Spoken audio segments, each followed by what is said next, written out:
Welcome to the Anaheim pregame show. I'm Chris Puckett, and we have an awesome show lined up for you guys tonight.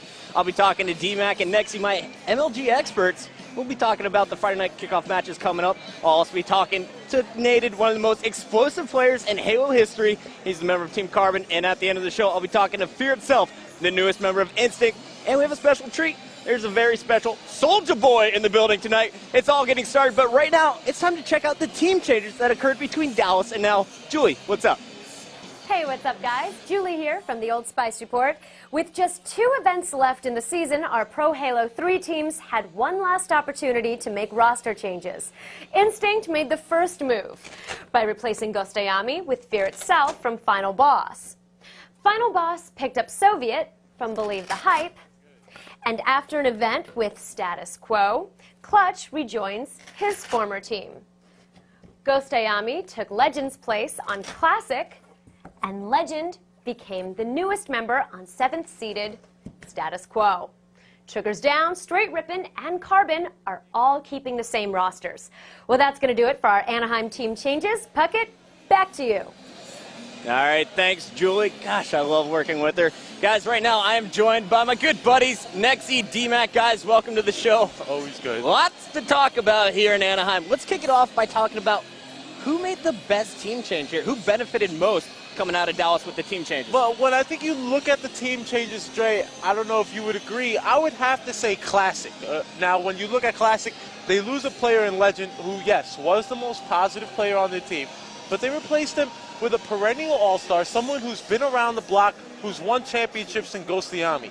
And what that brings to your team, that totally changes the mindset that you have coming into the tournament. Now you're a team that's looking to play for the top 8, and suddenly you're a team that's competing for the top 4 every single time because you have a winner on your team.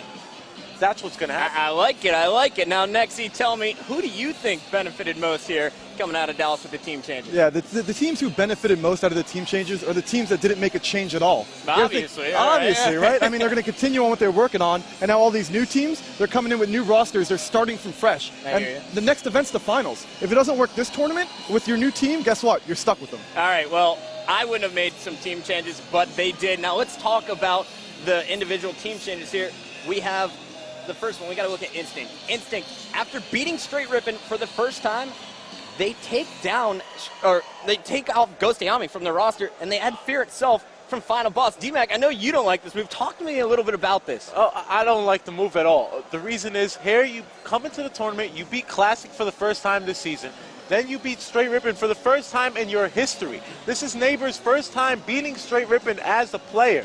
And now, because of, I guess, personal issues, you get rid of Ghost-Ayami. It wasn't the best business decision.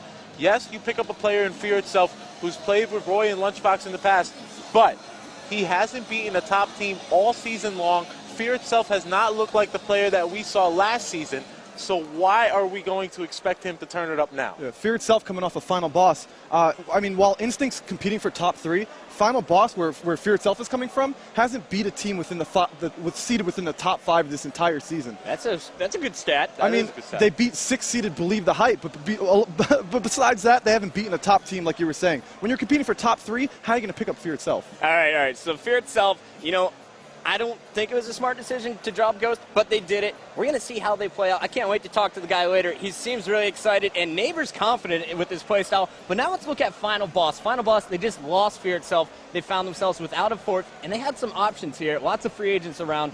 They could have gone with Ghost-Ayami, but no. They decided to go with Soviet here. Now, let's talk a little bit about that, D-Mac. I know you're a Soviet fan. Tell me, what is Soviet going to bring to the squad? Well, he's going to bring a lot more of aggression to that team. When you look at what Final Boss was lacking in those Game 5s, those 48-48 standstills, you didn't really see Final Boss push up. Well, with Soviet, that's not going to happen.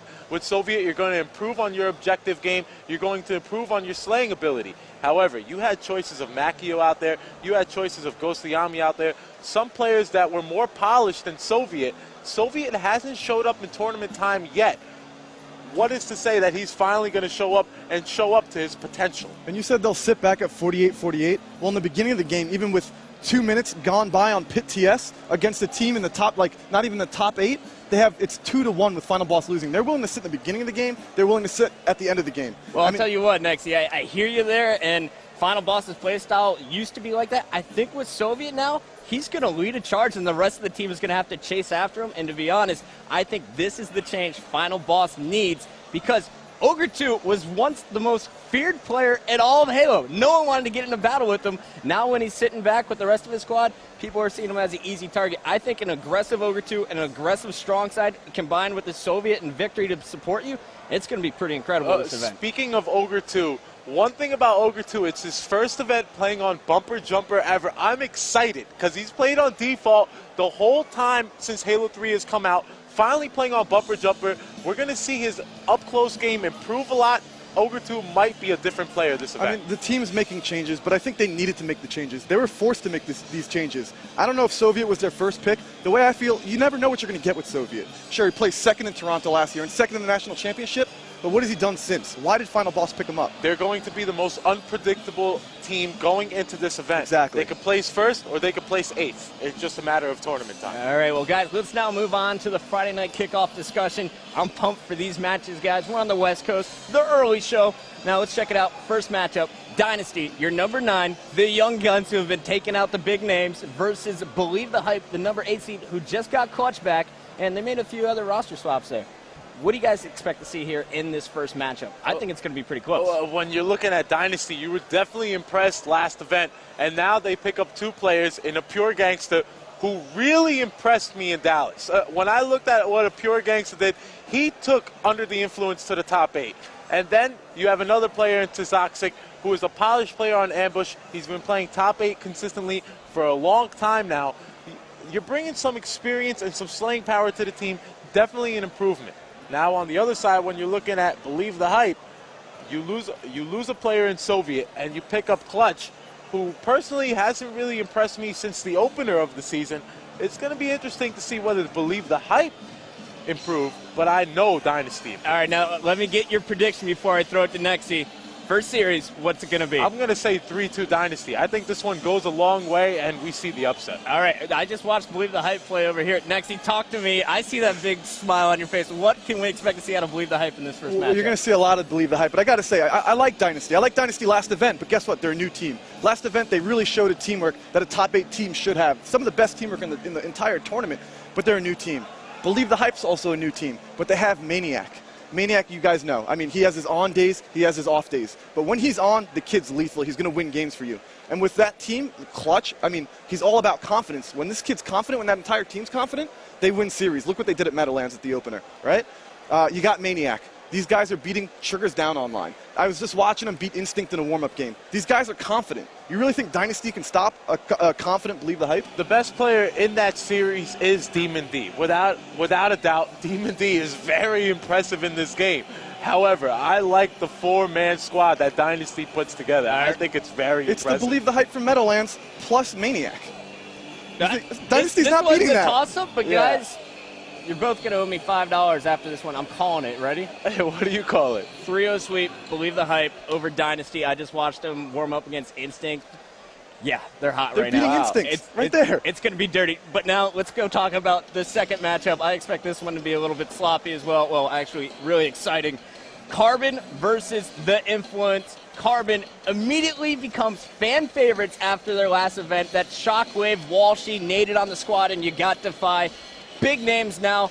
Can they keep it up against The Influence here in Anaheim? Well, before we start going on the Carbon bandwagon, this guy right here, I got to talk about The Influence. They're good. They're a really well-rounded team. First off, you know D-Mac built the Carbon wagon, right? I built that wagon. He's driving it. I love that wagon. All right, continue. But no, it's The Influence, right? You got Talent and Twilight. They've been around forever, and they were a little immature in the past, but I think they finally found their groove. They're at that mature age where they're going to start winning games, do what it takes to win games. Talent isn't picking up Sniper anymore. That says a lot. Then you got Batman. And guys, on midship, one player can win midship. That's how the map plays. It's small enough where one player can just dominate. And this kid supposedly is running around and getting slice and dices with the sword. What's a slice and dice? I don't even know. Well, it's a 10 kills with the sword, but keep going. But no, Scott is really impressed by Batman. He's going to win games by himself on midship, right? And then you got Ant. Ant is back. Ant is back, baby. Yeah. The Ant from Classic. In our opener, he finished second. He's fallen off the face of the earth, but he's back now, Nexy. And he promised me, I was talking to him a minute ago, he promised me, hey, I'm the Ant from Meadowlands. You're going to see a lot out of me. And you want to know why? It's because he brought all his friends. He's standing down there with about 10 of his friends from California. It's his hometown. And when he plays on the main stage, it's going to get loud.